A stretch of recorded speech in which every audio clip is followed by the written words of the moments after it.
अस्सलाम वालेकुम स्टूडेंट्स, उम्मीद है आप सब खैरियत से होंगे। अच्छा बेटा, पिछली वीडियो के अंदर आपको जो है उच्च फिजिक्स तक कंप्लीट कराया था और in this video we are starting further topics of alimentary canal.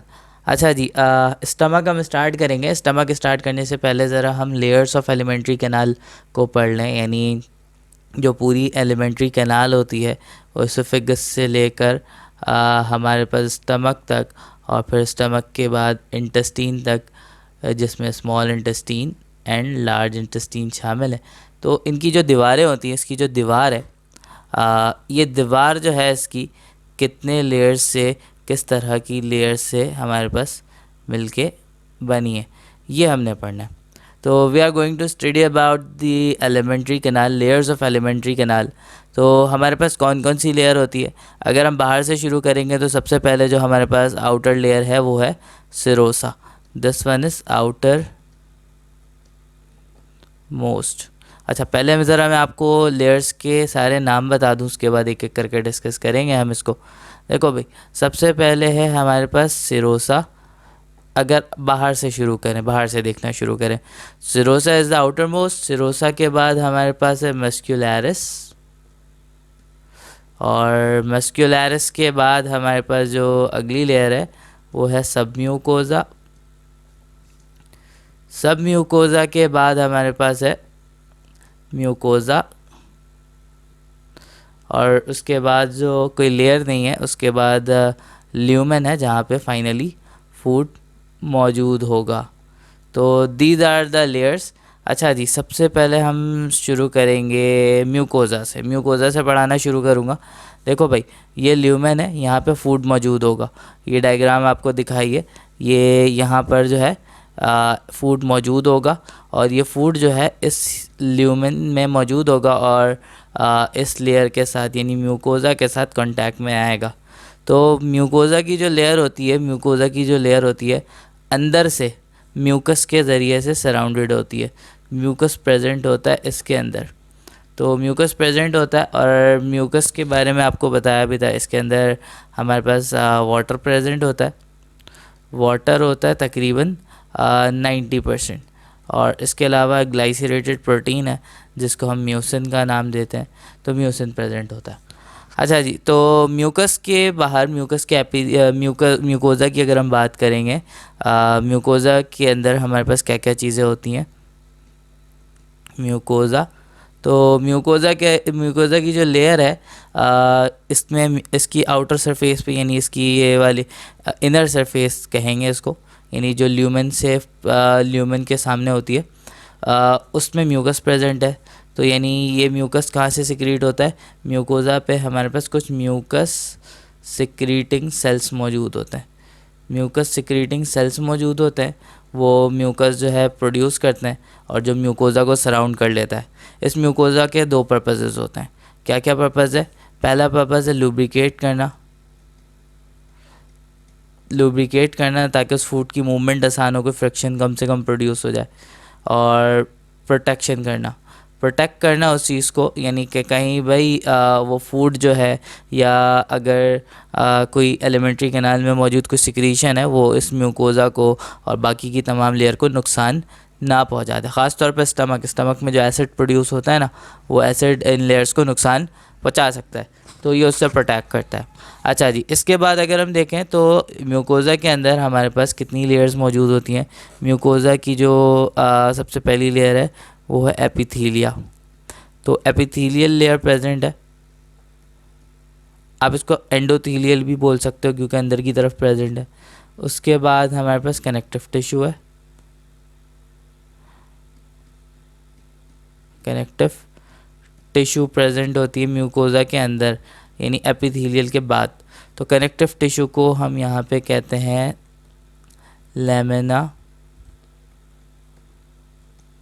Propria. Lamina propria का काम क्या होता है? लेमिना प्रोप्रिया है क्या, ये क्या करता है? ये लेमिना प्रोप्रिया जो है ये बनी होती है किस चीज़ से? ये बनी होती है एरियोलर कनेक्टिव टिश्यू से। एरियोलर कनेक्टिव टिश्यू का काम क्या होता है? एक ऐसे कनेक्टिव टिश्यू होते हैं जिसमें ब्लड वेजल्स प्रेजेंट हो, जिसमें ब्लड वेजल्स प्रेजेंट हो। ऑब्वियसली ब्लड वेजल्स का काम क्या है? ब्लड सप्लाई करना, ब्लड सप्लाई करना ताकि उसको, उन सेल्स को न्यूट्रिशन मिल सके और उन सेल को ऑक्सीजन मिल सके। तो हमारे पास जो है म्यूकोजा में सबसे पहले एपिथीलिया प्रेजेंट है। एपिथीलिया के अंदर फिर कनेक्टिव टिश्यू है जिसको हम लैमिना प्रोप्रिया कह रहे हैं, और जो कि एरियोलर कनेक्टिव टिश्यू से बनी है। इसके अलावा अगर हम बात करेंगे तो इसके अंदर हमारे पास एक और छोटी सी पतली सी लेयर होती है कनेक्टिव टिश्यू के भी बाद। उस लेयर को हम नाम देते हैं म्यूकोजल मस्क्यूलरिस, म्यूकोजल मस्क्यूलरिस, जो कि स्मूथ मसल से बनी है। ये बहुत थिन लेयर से होती है। स्मूथ मसल की एक थिन लेयर जो है म्यूकोजल मस्क्यूलरिस बना रही होती है। अच्छा जी, तो ये हमने डिस्कस कर लिया म्यूकोजा। म्यूकोजा, ये जो ऑरेंज से जो ये मार्क दिखाया गया है म्यूकोजा यहाँ पे,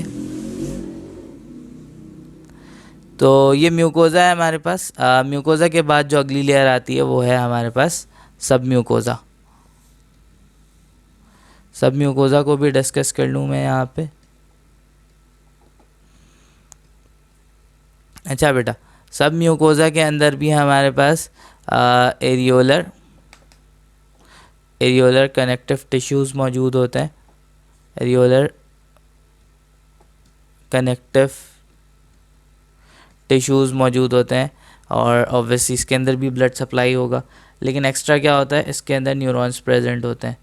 तो इसके अंदर नर्व फाइबर्स प्रेजेंट होते हैं जिसको हम कहते हैं सब म्यूकोजल प्लेक्सस या सब म्यूकोजल नर्व प्लेक्सस। देखो भाई, प्लेक्सस का वर्ड जहाँ भी आप सुन लो, प्लेक्सस का वर्ड जहाँ पे भी आप देख लो, इसका मतलब होता है बंडल।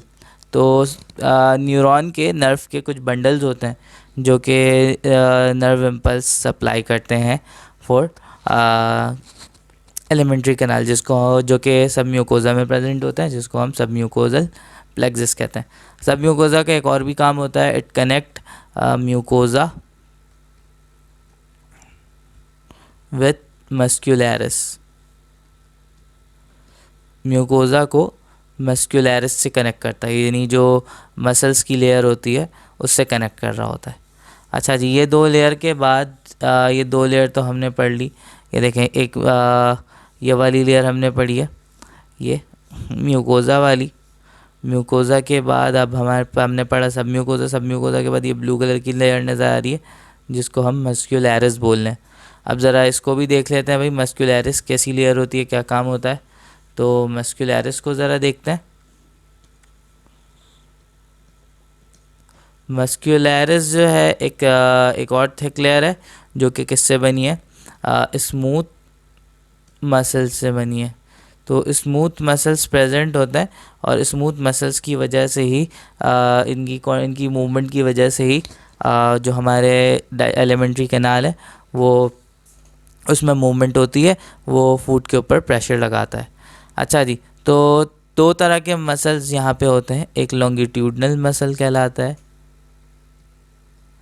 Longitudinal muscle.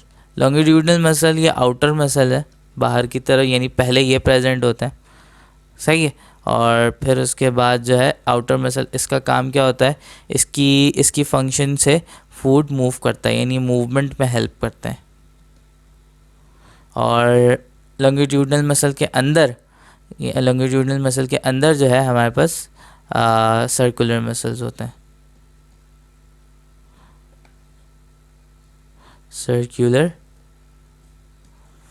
अच्छा, मैं ज़रा आपको ये समझा दूं भाई, लेट सपोज कि सिरोसा है, सिरोसा के बाद म्यूकोजा आ गया, सिरोसा के बाद हमारे पास मस्क्यूलरिस आ गया। तो सिरोसा के बाद हमारे पास जो मस्क्यूलरिस होंगे ना, वो लॉन्गिट्यूडनल मसल होंगे, क्योंकि लॉन्गिट्यूडनल मसल बाहर की तरफ प्रेजेंट होता है।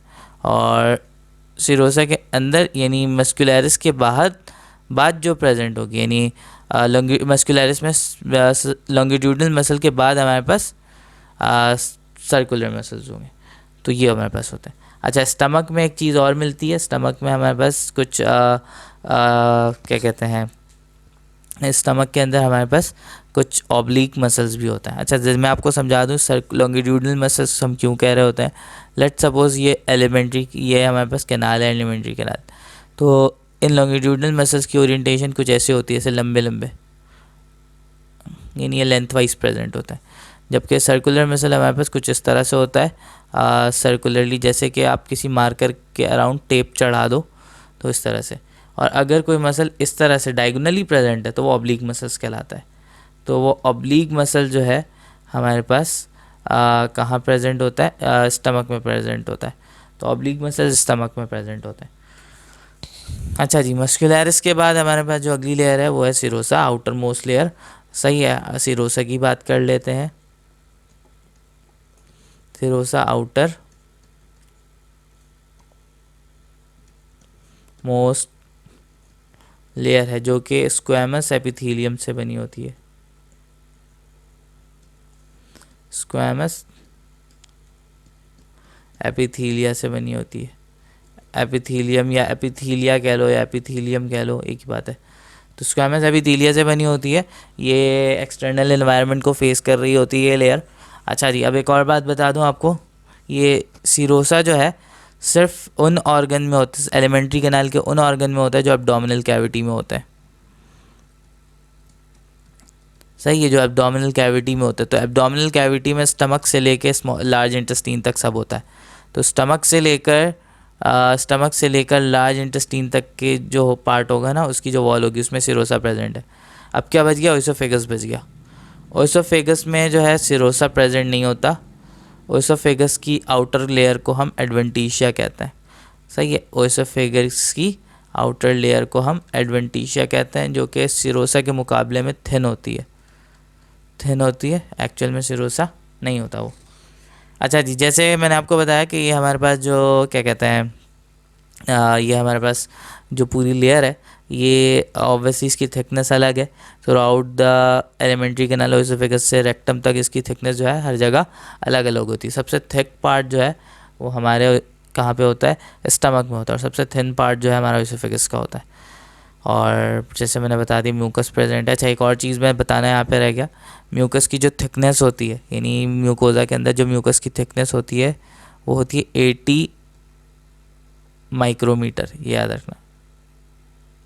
अच्छा जी, that's all about the layer of